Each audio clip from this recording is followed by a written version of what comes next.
Ladies and gentlemen, this is your announcer speaking. The World's on Fire podcast begins in 10, 9, 8, 7, 6, 5, 4, 3, 2, 1. And now here's your official announcer, Dead President Kennedy. And a gracious good evening to you and yours. This is indeed your official announcer, Dead President Kennedy. And I say to you, if you are unaware that the current president of the United States is a racist fucking asshole, then you are not particularly bright, and you in fact may even be as dumb as you look. Be that as it may that as it be, here is your host for The World's on Fire. Give it up for John McIntyre. Woo-hoo! Thank you so much, deceased President Kennedy. You're an excellent announcer. Good evening, Mr. and Mrs. America, Mr. and Mrs. Pittsburgh, and all the ships at sea. This is the World's on Fire podcast. I am your resident nattering nabob of negativism, John McIntyre. Here now, some headlines from the week that was. Donald Trump posts a blatantly racist image of the Obamas. Mass outrage or just another day in Trumpistan? Trump says it's time for the country to move on from the Epstein files. What is this orange asshole really afraid of? Bill and Hillary will testify because when in doubt, right-wing nutbags return to their ancient playbook, trash the Clintons. Nothing else to see here. Where in the world is Mama Guthrie? Is she still alive, and how on earth will they ever get her back? MAGA Congresswoman Nancy Mace is an alcoholic crazy woman, according to members of her staff. The most ungodly president ever speaks at the National Prayer Breakfast, and don't be shocked, he told multiple blatant, obvious lies. Now there's a surprise. And a new study says that smoking pot could actually be good for your brain, and you're looking at living proof. Unless, of course, I'm just completely delusional, which is a possibility. Ladies and gentlemen, I'm live at Baby Boomer Central. Well, John Paul George and Ringo are checking me out, along with Jack Kennedy, who has my back. And as an ancient Baby Boomer warrior might just say at this moment in time, let's rock and roll. Hello, Paula. Hello, David. So we know Jeffrey Epstein was a scumbag. So the disgusting images and emails released just confirm what we already know. But critics still believe the Trump administration is hiding something, and that is because, of course, they are. For example, how did Epstein evade justice for so many years until his prosecution in 2019? That's what Dr. Ann Olivirus wants to know, a woman's rights attorney. She is curious about this. She is quoted in The Guardian, quote, "We have plenty of files on Epstein's depravity. What we are missing are the files on his immunity. The question isn't just who was on Epstein's plane, but who made the phone call that stopped the 2007 investigation. A disclosure," she says, "is not complete if it tells us something about the criminal but nothing about the shield." Meantime, the website Radar Online, which sued for disclosure of some of the information, also is not buying the administration's bullshit. A spokesman for Radar Online says, quote, "In addition to the many questionable redactions to the public that the public has identified, the DOJ has acknowledged that millions of Epstein records were fully withheld." And an attorney representing one of the victims says this fight isn't over. Quote, "We won't allow the federal government to simply dump a couple of million documents and wash their hands of the largest law enforcement failure in the United States history," said attorney Jennifer Freeman. Long story short, these motherfuckers are still covering some shit up. Why are they covering up? What are they covering up? And who are they trying to protect, Sam Cox?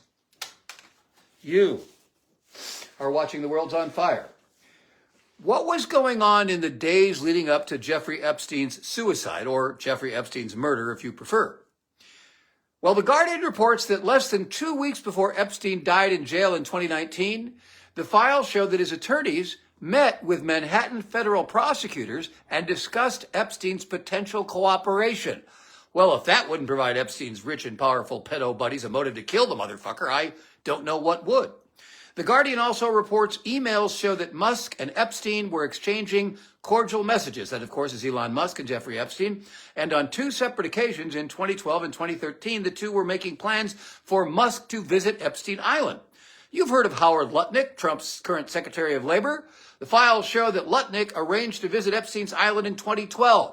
Now, last year, Lutnick claimed in an interview that he had been neighbors with Epstein in New York, and that he had cut ties with Epstein around 2005, calling him disgusting, which of course means Howard Lutnick is lying, just like so many other rich entitled pedophiles who are getting away with murder figuratively and perhaps in the Epstein case, literally.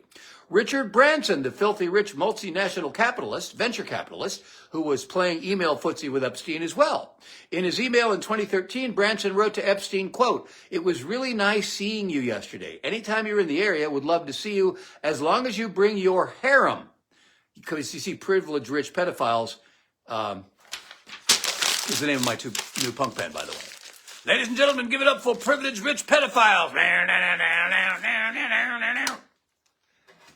The World's on Fire isn't just a lonely podcast with no sponsors. No, indeed. We are sponsored by Ruby's Winehouse, the best damn wine bar in Allegheny County. Check it out at rubyswinehouse.net. By Venmo. The Venmo I had is back up and running at John-McIntyre-27. Help out the cause and send me a few bucks, don't you know?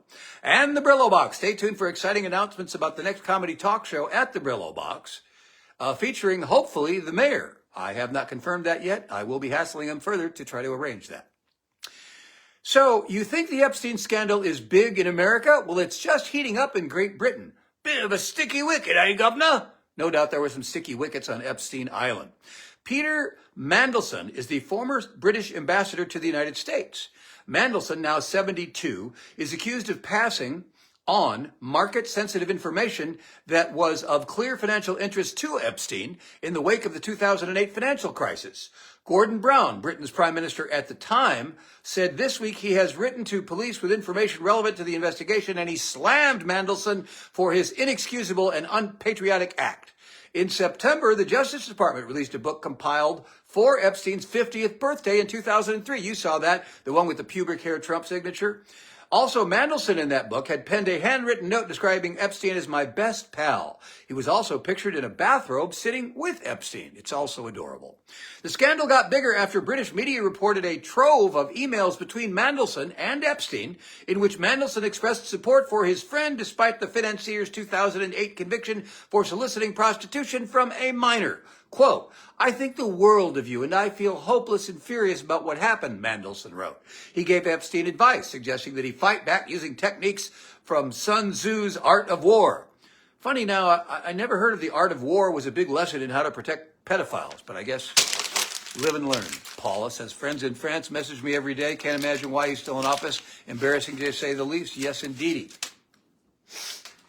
I am now glad that Bill and Hillary Clinton will be testifying before Congress about the Epstein files. If they have nothing to hide, what are they afraid of? Naturally, they're afraid of a public spectacle, which could make them look bad, whether they are guilty of anything or not. Although I've got my money on Hillary and Bill as to who's going to look bad. In other words, the Republicans are going to look bad.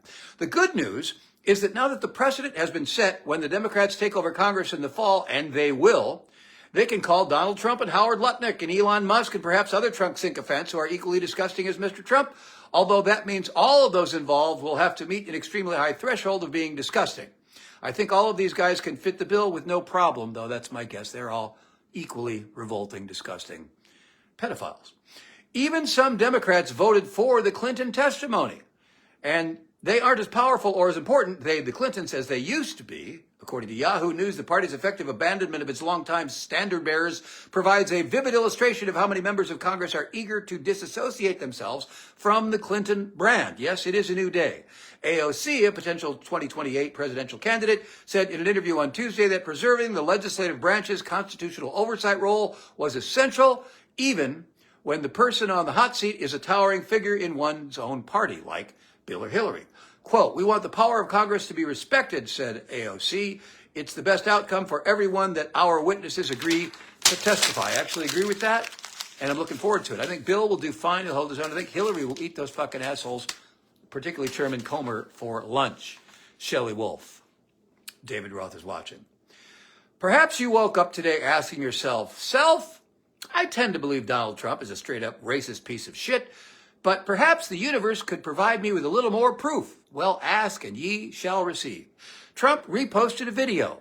On this video is a still picture of Barack and Michelle Obama portrayed as apes. It's their heads on the bodies of apes. There was a time in the United States of America when this blatantly racist imagery reposted by the President of the United States of America, would have caused great outrage. These days, it's just another day in Trumpistan, apparently. This motherfucker has gone off the rails. He is several bricks short of a load, multiple fries short of a Happy Meal. The Guardian reporting he has become obsessed with posting on Truth Social. He posted more than 60 times over the course of 3 hours overnight. The president has once again begun posting to Truth Social this morning around 10 a.m. He's obsessed. He can't let his fingers get away from the keyboard. He's crazier than a loon. He's a nutbag extraordinaire. This is the most dangerous asshole ever to occupy the Oval Office, in case you didn't already know that. As if he has nothing better to do, if you're still supporting Trump, you are either an idiot, a racist, or an asshole, but most likely all three. Ben Rhodes, who serves as Deputy National Security Advisor under Obama, called Trump a stain on our history. Let it haunt Trump and his racist followers that the future Americans will embrace the Obamas as beloved figures while studying Trump as a stain on our history. Rhodes wrote this on X. I would have one edit. I would call him a shit stain on our history. I think a shit stain is more appropriate. A shit stain is more accurate. And Donald Trump is a giant piece of shit, as we know. Thanks, Mary. I will preach. If you haven't already figured out that Donald Trump is a straight-up racist, you are either racist or truly a fucking idiot or both. Sadly, millions of Americans qualify as fucking idiots or both. Remember when they were getting rid of the stories about black heroes in the Defense Department, deleting them from the website, but they had to change course after it was revealed that they tried to get rid of information about Jackie Robinson, who wasn't just the baseball player who broke the color barrier in the major leagues, he was also a soldier. Well, get this. The National Park Service has removed visitor brochures from the Medgar and Murray Evers Home National Monument. Among the anticipated changes, no longer calling his murderer, that is Byron D. LeBeckwith, a racist. So this racist murdered a black guy because he's a racist, murderous asshole, but they've removed that language from this monument to Medgar and Murray Evers. Edits to the brochure have removed that reference to Byron D. LeBeckwith, according to the Park Service officials, who asked not to be named for fear of retribution. Other edits including eliminating the reference to Medgar Evers lying in a pool of blood after being shot. These assholes continue to try to rewrite history, but this is truly shameful. In 1963, you may know, Beckwith shot the civil rights leader in the back on the driveway of the Evers family home in northwest Jackson, Mississippi. It would take 31 more years before a Mississippi jury would convict Beckwith. The original brochures pulled from the home called Beckwith a member of the racist and segregationist White Citizens Council. And they called him that because it was true. But of course, truth is irrelevant to the Trumpers who literally want to whitewash America's racist past. Pat Howe, it is disgusting. Susie Neft, there are millions of Trump minions, so it would seem. And now, with a word about Ruby's Wine House, the best damn wine bar in Allegheny County, here's the man due to testify before the House about the Epstein files in just a couple of weeks. Former President William Jefferson Clinton. Hey, y'all, I'm looking forward to be back in the limelight again, putting those right-wing Republican assholes in their place. You can bet I'm going to do it. And I'm going to be eating popcorn watching Hillary because she's going to have those motherfucking assholes for lunch.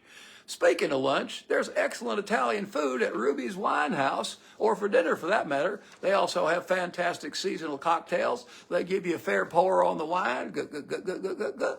And it is a classy place, but it is not pretentious. It's like a family atmosphere, but still a cut above. I mean, it's better than, Denny's or Eaton Park or some shit. But it ain't pretentious or snobbish, and the prices are reasonable. We're talking Coriopolis. We're talking Ruby's Wine House. Ruby dooby doo, be dooby dooby, dooby dooby doo. That's for you old timers. Be dooby dooby. Check out Ruby's Wine House. Be dooby doo, be doo. Thank you, William Jefferson Clinton. Ruby's Wine House, the best damn wine bar in Allegheny County. Check it out at rubyswinehouse.net. David asks, will I watch the Olympics? Periodically, occasionally, maybe, but I really don't give a shit. But I recognize that millions of people love it, and that's great. Where in the world is Nancy Guthrie? And what kind of evil piece of shit would kidnap an 84-year-old woman? What do they want? Well, TMZ reports they received a ransom note. TMZ's Harvey Levin said this on Hannity. I will say the letter begins by saying she is safe but scared, and they go on to say she knows exactly what the demand is.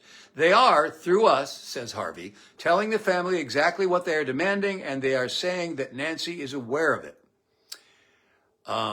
They are also saying, and this will be their only communication, and they are done communicating and negotiating. They're telling Harvey this regarding their possible communication with the family. Here's the deal, and that's it. So apparently they're insistent you just give it, and they're demanding Bitcoin money, at least. That was the first report I heard. Then I heard the imposter, a man pretending to be the kidnappers, was arrested for attempting to extort Bitcoin money from these people. But I believe the actual kidnappers also are demanding Bitcoin money, millions of dollars. USA Today poses the question, how could a possible kidnapper escape unseen when everything from home surveillance cameras to license plate reading technology to biometric facial recognition seems to be everywhere in America? We don't have the answers to those questions, but nearby neighbors are being asked to check their cameras and see what they could see. David Roth likes curling. Okay. Paula says, how bad do you have to be to defend a racist, fascist, racist? A pedophile, fascist, racist. And sadly, a few friends I love and family on the other side. Wow. I know. People, seemingly intelligent people, are either incapable of recognizing the truth or just dumber than a fucking rock. Isn't crypto on the blockchain so it can be traced? Beats the fuck out of me, Bill McIntyre. I don't know what to make of border czar Tom Homan's announcement this week that 700 federal immigration agents from Minneapolis are being removed. Homan, yet another spineless Trump lackey, says they're going to carry out their mission, which is apparently terrorizing tons of innocent civilians, some American citizens, and shooting to kill if necessary. Quote, we're not surrendering our mission. We're not walking away from our mission, Homan told reporters. We're just making it more effective and smart. More effective would be actually arresting actual criminals, the worst of the worst, remember? And smarter would be no longer killing American citizens in cold blood and then demonizing them as they are portrayed to be domestic terrorists. Make no mistake, these ICE Trump people are fucking evil, and that is the way Trump wants it. You know it, and I know it, and a portion of the American people who hasn't lost their fucking minds knows it. David isn't ready for Bad Bunny. Yeah. What's up, Doc? Yeah. I'm from Puerto Rico. South Carolina Congresswoman Nancy Mace is a nutbag, but maybe you knew that. But in fairness, pretty much all MAGA Republicans are among the nuttiest nutbags from Nutbagville. And now this nutbag is running in a primary for the South Carolina governor.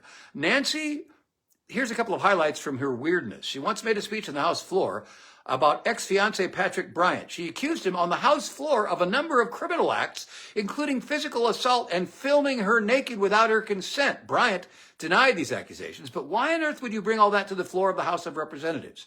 Then she caused a stink when she publicly berated police officers at the Charleston airport because they failed to meet her upon arrival. Now, get this, a New York Magazine profile doesn't make her look so good. Mace allegedly abused alcohol and marijuana during her time in office and was described as befuddled on a 2022 trip to Europe by staff who say that the Congresswoman demanded the firing of staffer for releasing the same travel details to reporters that Mace herself had already released. One staffer alleged, quote, look, when I worked for her, our poor scheduler was getting calls at 2 a.m. to come bring her a bottle of tequila. Other staffers claimed Mace would use them for housework and cleaning duties at her D.C. townhouse. She's a mess. She's crazy. She is perfect for MAGA. I certainly hope South Carolina gets a clue, and I hope the whole country gets a clue. MAGA equals fucking crazy. Yes, Bill needs to be maced.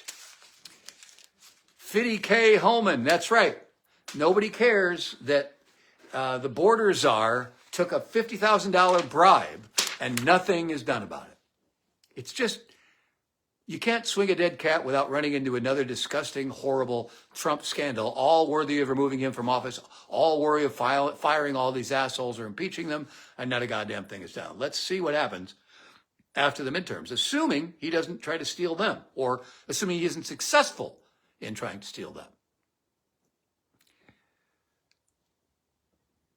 Thank God Donald Trump is not going to ruin another Super Bowl by showing up and having his obese orange presence affect the quality of the proceedings. Don't get me wrong.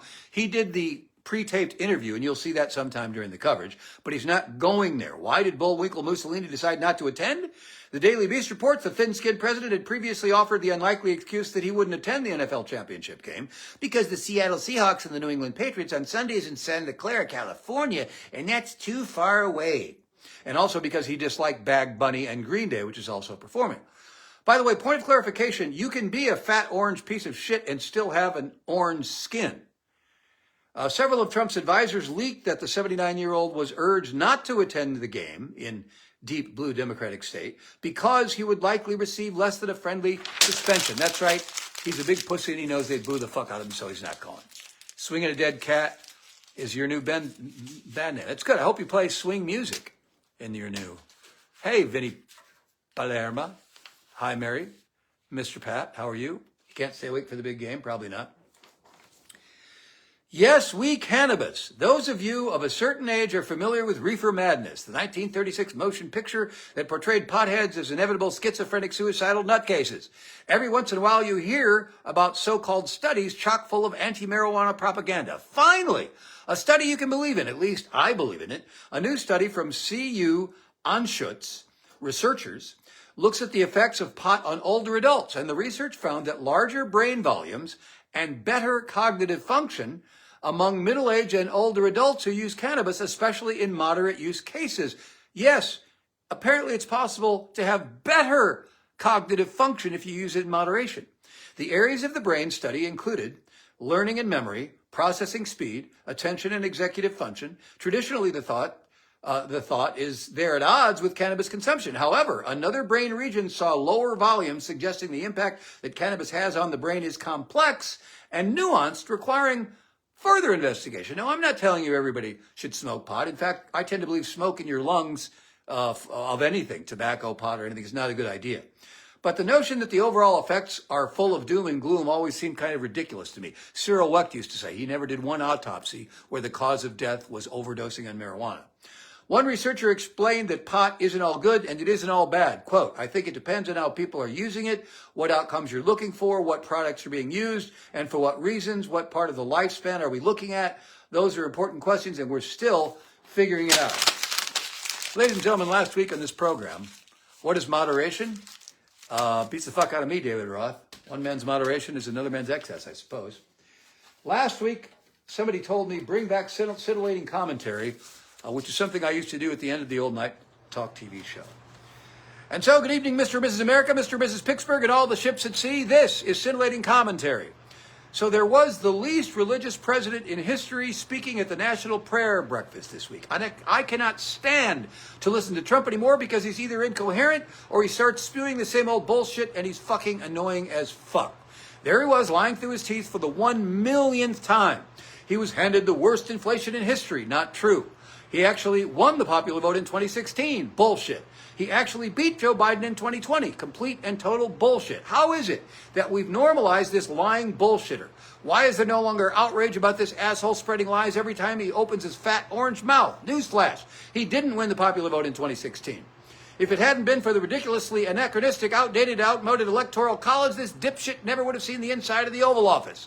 These days, he's stumbling around like a drunken moron, and he doesn't even drink. Now he's shutting down the Kennedy Center for 2 years for renovations. Is that really necessary? Who the fuck knows? This dildo just waves his magic wand. Boom, the East Wing of the White House is gone. Boom, the Kennedy Center shuts down.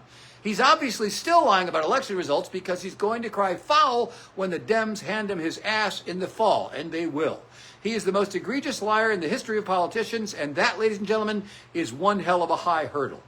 He's normalized lying. He's normalized idiocy. He's trying to normalize American citizens being murdered in the streets. He is the personification of evil. How? Why? When did we become collectively so fucking stupid as to fail to unceremoniously reject this meathead? How can anyone with half a brain take this pathological liar seriously? Do you know people who support him? Some of them aren't stupid, but how is that possible? Will the United States of America ever become the United States of America again? I'm not sure if we were ever truly the land of the free and the home of the brave, but we were not the land of the morons and home of the cowards. And by cowards, I mean the cowardly hypocrites of the Republican Party who know Trump's a dangerous asshole and are too fucking frightened to do anything about it. It would be easy to go on and on about the asshole in chief, but here's all you need to know. He once organized an angry, violent mob and inspired them to attempt to violently overthrow the United States government, and in the process, they beat the shit the living shit out of Capitol Police officers. There was a time in this country when that fact alone would have been more than enough to banish this obese clown to the dustbin of history. But alas, we are surrounded by idiots. The next two elections are crucial. Either we aspire to be what we once were and hope we could be, or we just surrender to the idiocy and evil. We throw in the towel and give up on democracy. We cease to aspire to be that shining city on a hill and settle for being the giant pile of dog shit in the ditch. We report, you decide. And that is Cintillating Commentary. Ladies and gentlemen, this World's on Fire podcast has been brought to you by Ruby's Wine House, the best damn wine bar in Allegheny County. Check them out at rubyswinehouse.net.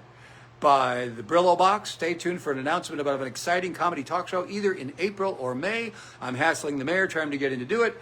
And Venmo me some money. Help the cause. We're a shoestring operation here, and every penny counts.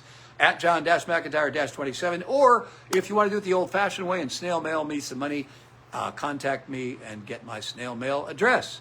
Hello, Kent Morford. David says they're not stupid, they're ignorant. Maybe a little of both. Paula says, I keep thinking... after the witch died in the Wizard of Oz, the monkeys were happy. Will that happen? Yeah, it's a good question. I know this, it's colder than a witch's tit. And it's going to be even colder than a witch's tit tomorrow when the high reaches only like 15 degrees in Pittsburgh. Now, I can't be sure it's colder than a witch's tit because I've never actually sampled a witch's tit. Or have I? Bill says, wear sandals, no shoestrings. Fair enough.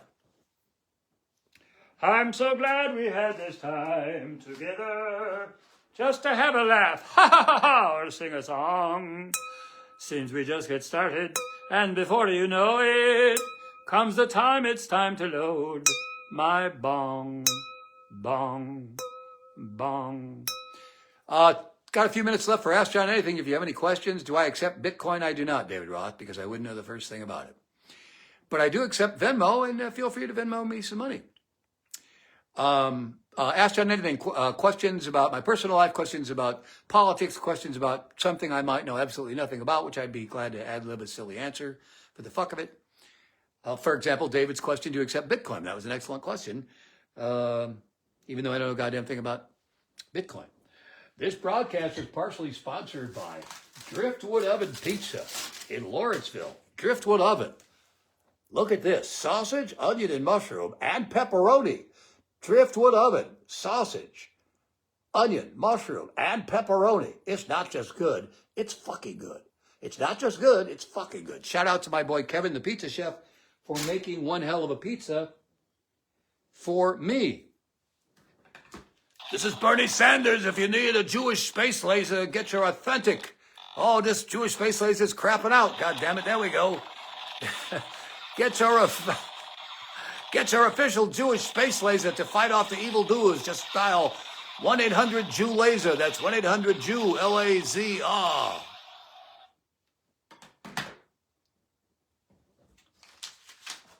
And of course, if the sound effects machine works, my patented Bud Dwyer impression. It goes something like this.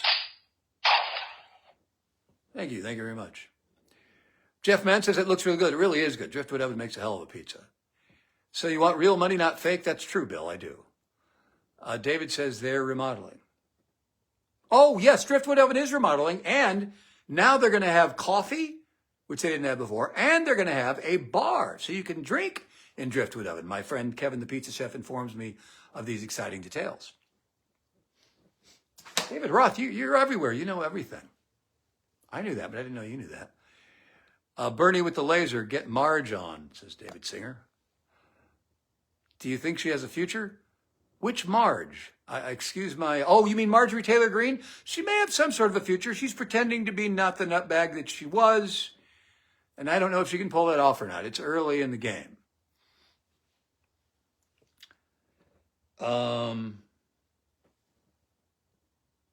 What else?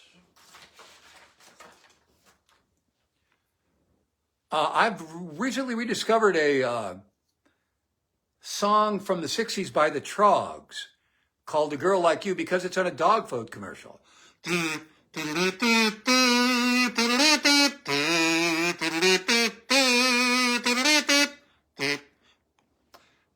There's a sample of that song. And thank you, Bill and Hank, for the kazoo and the sound effects machine and the lovely wine glass. Bill and Hank, very generous humans. Watching the Super Bowl, heads or tails? I'm going to pick Drake May to pull it out, even though the Seahawks are favored. I have a feeling that Drake May is going to be the miracle quarterback who does some amazing things and pulls it out. We shall see. I'm really glad Trump is not going to be there physically. I will tune out whenever they air that interview, whether it's halftime or before the actual game starts. I will not be watching. Susie thinks Marjorie Taylor Greene will be running for president. I wouldn't doubt that. If nothing else, you gain name recognition, more notoriety, and maybe you can sell some books and go on the lecture circuit even if you don't make it. So there's incentive for her to do that. I bet you're right. Shelley, CBS has a video of an ICE person kicking a dog so hard. Oh my God, I haven't seen that yet. My God. Fucking assholes. Any other questions for Ask John Anything? Yeah, colder than a witch's tit. I think I Googled it once, but I've forgotten what the answer was. Why a witch's tit would be particularly cold, and would that just be the nipple or the entire breasticle? These are things I must research. David is the groundhog MAGA. You mean because he's torturing us with 6 more weeks of winter? I don't know, David. Good question. Any other questions for Ask John Anything? I'm about to shut the fuck up, as well I should. I brush my hair often, but I need a haircut, and it's a long story. But that's okay with me. I don't have to look like a news anchor man. Where's that photo of me?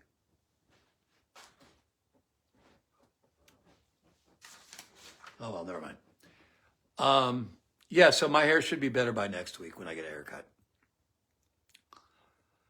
The Super Bowl coin was designed by Ben Franklin. Is that right, Patrick Emmy McBride, who plays Ben Franklin for fun and profit in these parts? I did not know that. The Super Bowl flip coin was designed by Ben Franklin, although he must not have designed it for the Super Bowl, Patrick. And why would they bother to use the one designed by Ben Franklin? Do you know? Whatever. Mitch is in the hospital. Oh, you mean Mitch McConnell? I am not doing well. Will probably pass on in the near future. I just want to say that I was among those too cowardly to vote against Trump in the impeachment. If I hadn't been so goddamn cowardly, we might have avoided the second term. But in the end, I'm just a bullshit pansy coward. Thank you for your time. Thank you, Senator McConnell. You have a great weekend too, Kent. Phil needs to be turned into roadkill. I hear you, Jeff, man. All right, any other questions for Ask John Anything? I'm gonna hit the road. Catherine O'Hara again, sayonara. Yes, that's such a bummer. She was so great at everything, literally great at everything she did. All right, I think that's it. Lord willing and the quick don't rise. I'll be back next week, same bat time, same bat channel. I will be posting this. If you didn't see the beginning of the rant and you feel like seeing it, go right ahead. Night to you, Mark Howe. Feel free to Venmo me some money to help the cause. And you stay safe and sane too, Shelley. See you next week. Same bat time, same bat channel. Lindsey Graham cried. Did he, Fred McIntosh? Well, he's one of the weirder fuckers in the history of weird fuckers, Lindsey Graham. All right, see you next week. Be there. Susie Neft. Aloha.